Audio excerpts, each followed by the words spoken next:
Il est 9h17 ici à Paris, l'heure de parler économie avec vous, Georges Lédric. Bonjour Georges. Bonjour Natacha. Et l'actualité du jour, c'est l'ambiance plutôt morose qui règne sur les marchés financiers en ce début d'année. C'est très simple, sur les 4 premières séances de l'année, donc depuis lundi, 3 ont ouvert à la baisse et les baisses elles sont plutôt conséquentes si on le voit notamment ce matin, moins 2,4% pour le CAC 40, moins 1,8% pour le FTSE à Londres. Comme en début de semaine, ce sont les places asiatiques qui ont donné le ton. La bourse de Shanghai a fermé 30 minutes seulement après son ouverture, entraînant dans son sillage les autres places asiatiques. Vous le voyez, moins 7,32% à Shanghai. Au-delà de 7%, la bourse ferme, c'est automatique. Les autres places asiatiques donc en forte baisse. Je vous propose de faire le récit de cette journée mouvementée sur les marchés financiers avec Cécile Adobati.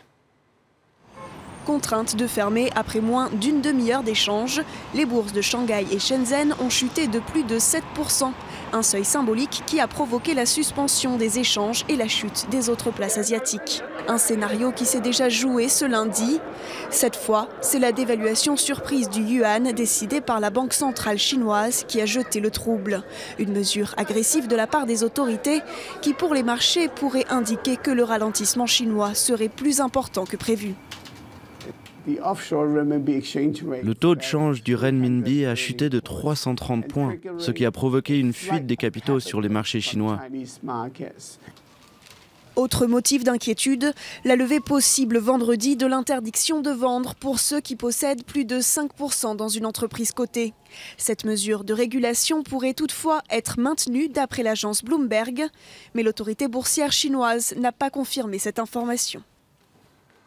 Et en parallèle, Georges, les prix du pétrole, eux, continuent de baisser. Et le baril de pétrole continue de dégringoler. Il atteint maintenant un niveau qu'il n'avait pas atteint depuis 12 ans, depuis 2003. Vous le voyez, la baisse elle est conséquente ce matin.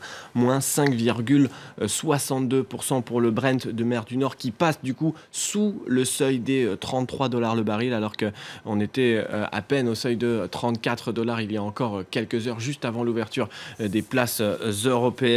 Principal facteur, le déséquilibre entre l'offre et la demande. Les pays producteurs de l'OPEP refusent toujours de limiter leur production alors que la consommation diminue avec le ralentissement chinois. L'indicateur des stocks de pétrole qui a été publié hier aux États-Unis a montré que les stocks étaient bien plus élevés que prévu. Il y a donc une énorme surproduction sur le marché du pétrole en ce moment. Allez, on prend maintenant la direction de Las Vegas où se tient cette semaine le Salon international de l'électronique grand public. Beaucoup d'innovations dans ce salon. Et près de 200 startups françaises sont présentes. C'est la deuxième délégation la plus présente derrière celle des États-Unis. Le ministre de l'économie français, Emmanuel Macron, sera également présent sur le salon. À partir d'aujourd'hui, notre envoyée spéciale Valérie Defer est partie, elle, à la rencontre de ces entrepreneurs français qui cherchent à lever les fonds. Regardez. Voici la première caméra pour filmer à 360 degrés et elle est française. Les trois optiques vont être fusionnées en fait, dans la caméra elle-même pour recréer un champ intégral sphérique qui permet de tout capturer autour de soi, au-dessus de soi et même en dessous. Et on va ensuite pouvoir revivre intégralement ce qu'on a vu sur un mobile, sur ordinateur et même dans un masque de réalité virtuelle comme l'Oculus Rift. Cette start-up lilloise a levé 4 millions d'euros auprès d'investisseurs internationaux. Le CES, c'est dans tous les cas une belle vitrine. Ça nous permet de montrer ce qu'on fait et d'exister en fait sur la scène internationale. Impossible d'arpenter les allées du CES sans entendre parler français. L'Hexagone est le deuxième pays le plus représenté derrière les États-Unis avec 140 startups. C'est 10 fois plus qu'il y a 3 ans. Le gouvernement a à cœur, au travers de nos actions et au travers, encore une fois, de la présence du ministre Macron, de montrer qu'il soutient cette prise de risque, qu'il soutient ces entrepreneurs, en espérant que certains d'entre eux deviendront les Google et Uber de demain. L'objectif ? Attirer de nouveaux investisseurs et surtout soutenir les jeunes entrepreneurs comme Guillaume Roland.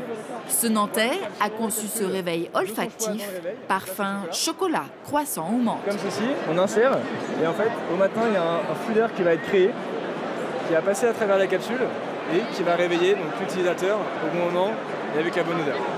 À tout juste 19 ans, il est le plus jeune Français au CES.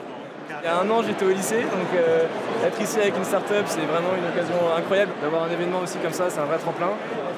Comme Guillaume, une vingtaine de Français ont reçu un prix du CES pour saluer leurs innovations. Merci Georges Ledric pour ce journal de l'économie.